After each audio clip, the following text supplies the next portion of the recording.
तो आज हम पढ़ेंगे पेडियाट्रिक का एक बहुत ही important topic, that is challenge child. Challenge का मतलब ही होता है कि हैंडीकैप चाइल्ड, जिसको ज्यादा चैलेंज करना पड़ता है अपने लाइफ में, ऐसे चिल्ड्रंस। उसमें हैंडीकैप चाइल्ड वो सेम ही वर्ड है, मीनिंग तो सेम है। इसमें कौन से टाइप के चाइल्ड, उसमें कौन से चैलेंज चाइल्ड हो सकते हैं, उसमें से फिजिकल, मेंटल और सोशल। तो इन तीनों का क्या होता है, तो impairment and limitation of activity as normal human. ये जो हम नॉर्मल चाइल्ड है, ये जो काम कर सकते हैं, फिजिकली कुछ काम कर सकते हैं या फिर मेंटली कुछ थिंकिंग कर सकते हैं, जो उनकी जो एबिलिटी होती है, या फिर सोशल एबिलिटी जो होती है, उनके तुलना में जो चैलेंज चाइल्ड है, उनका इम्पेयरमेंट कहीं ना कहीं इम्पेयरमेंट होता है, कहीं ना कहीं लिमिटेशन होती है। अभी उसमें हम देखेंगे तो ये कैसे होते हैं। तो पहले, सबसे पहले उन्हें डी डी मतलब कि डिसीज होगा। पहले तो उन्हें डिसीज होगा, डिसीज के बाद आई आई मतलब कि इम्पेयरमेंट, इम्पेयरमेंट इम्पेयरमेंट के बाद डिसेबल्ड। वो वो कुछ काम कर रहे हैं तो फिजिकली डिसेबल हो जाते हैं। और डिसेबल के बाद होता है हैंडीकैप। हैंडीकैप और चैलेंज है। ऐसे होता है कि डिसीज हो जाएगा उसे, फॉर एग्जांपल कि पोलियो का डिसीज हो गया, उसके बाद उसका इम्पेयरमेंट हो जाएगा, और फिर डिसेबिलिटी और हैंडीकैप, जिसमें कि वो लिम्बिंग करता है ऐसे। ठीक है। और अभी इम्पेयरमेंट क्या है, इम्पेयरमेंट होता है कि कोई भी ऐसा लॉस, एनी लॉस और abnormality due to sorry abnormality that might be physical, mental, psychosocial, वो होता है किसके कारण, इंजुरी के कारण, ड्यू टू इंजुरी। कहाँ बोल रहे थे, हाँ। तो हमने देखा पहले कि इम्पेयरमेंट क्या होता है, उसमें loss of activity, loss of activity to sense, उसमें सेंस लॉस हो जाता है।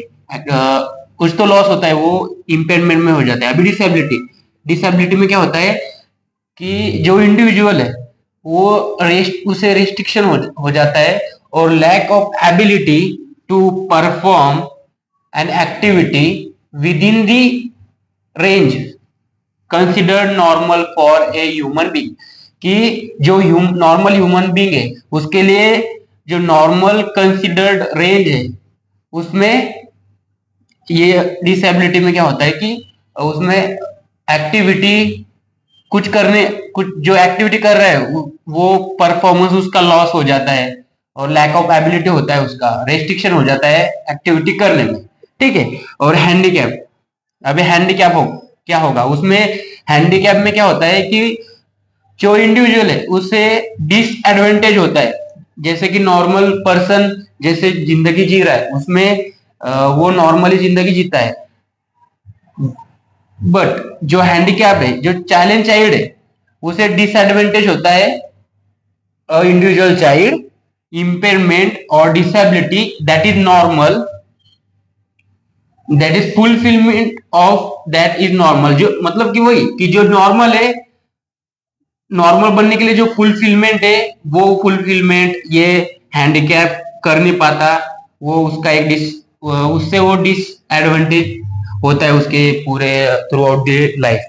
अभी इसमें दो बातें नोट करने के लिए कि कोई भी हैंडीकैप हो सकता है विदाउट इम्पेयरमेंट। अगर उसे इम्पेयरमेंट नहीं है फिर भी वो हैंडीकैप हो सकता है। फॉर एग्जांपल डिस अरेंजमेंट और डिस मॉर्फोलॉजी, मतलब कि उसका जो फेशियल स्ट्रक्चर है वो बराबर नहीं है, मतलब कि एक सिमिट्री नहीं है फेस में ऐसे। और दूसरा पॉइंट है वो है डिसेबिलिटी में लाई विदाउट बीइंग हैंडीकैप।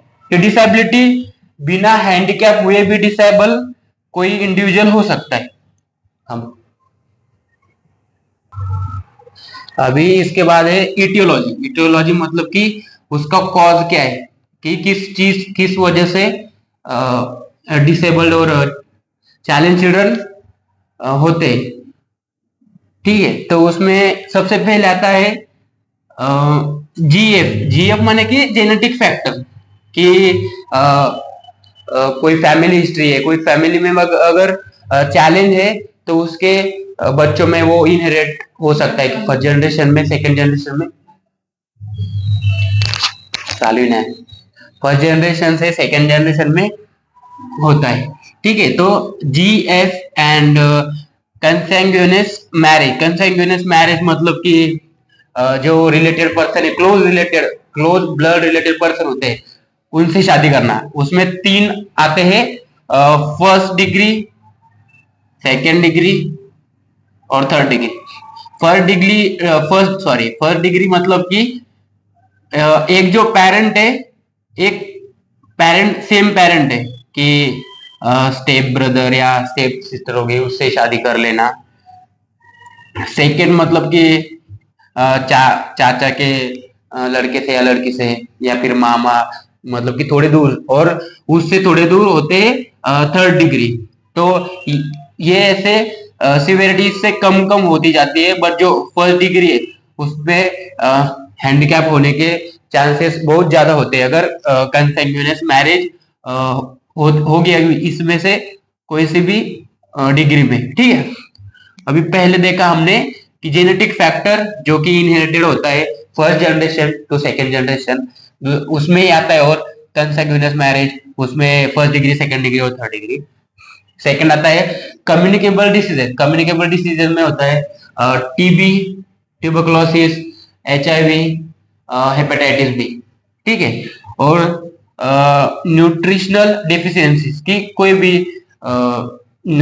माइक्रोन्यूट्रिएंट्स या माइक्रोन्यूट्रिएंट डिफिशियंसी, विटामिन की डिफिशियंसी है, उससे वो भी एक कॉज करता है। फिर आता है infection, early infection in childhood. Then होता है कि इनसफिशिएंट और इनएक्सेसिबल हेल्थ केयर सर्विसेज, कि आसपास में कोई हेल्थ केयर सर्विसेज ही अवेलेबल नहीं है। तब भी अगर किसी फॉर एग्जांपल किसी को स्नेक बाइट कर लिया, और कि जो स्नेक है वो ज्यादा ज्यादा वे ज्यादा जहरीला नहीं है, वो सिर्फ एडिमा कॉज करेगा। तो उससे क्या होगा कि अगर वो जल्दी से हॉस्पिटल में नहीं जाएगा, इसके मतलब कि अगर हॉस्पिटल या कोई भी हेल्थ केयर सर्विस उसके पास नहीं है, वो एक्सेस नहीं कर पा रहा है, तो उसकी वजह से उसका एडिमा की वजह से नेक्रोसिस होगा, और नेक्रोसिस की वजह से उसको वो हैंडीकैप हो जाएगा। मतलब कि उसका एम्पुटेशन करना पड़ेगा, उसका जो पैर है वो काटना पड़ेगा, जो जहाँ जिस जगह पे काटा है उसका ज्यादातर पैर में से होता है। तो और बाद में आता है इनएडिक्वेट सैनिटेशन, कि अगर सैनिटेशन अगर प्रॉपर नहीं है तभी होगा।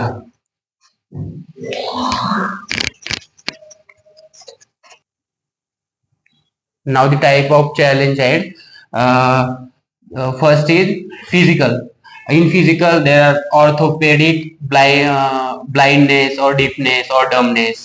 And second is mental, mostly ID, mentally retard. उसे बोलते हैं इंटेलेक्चुअल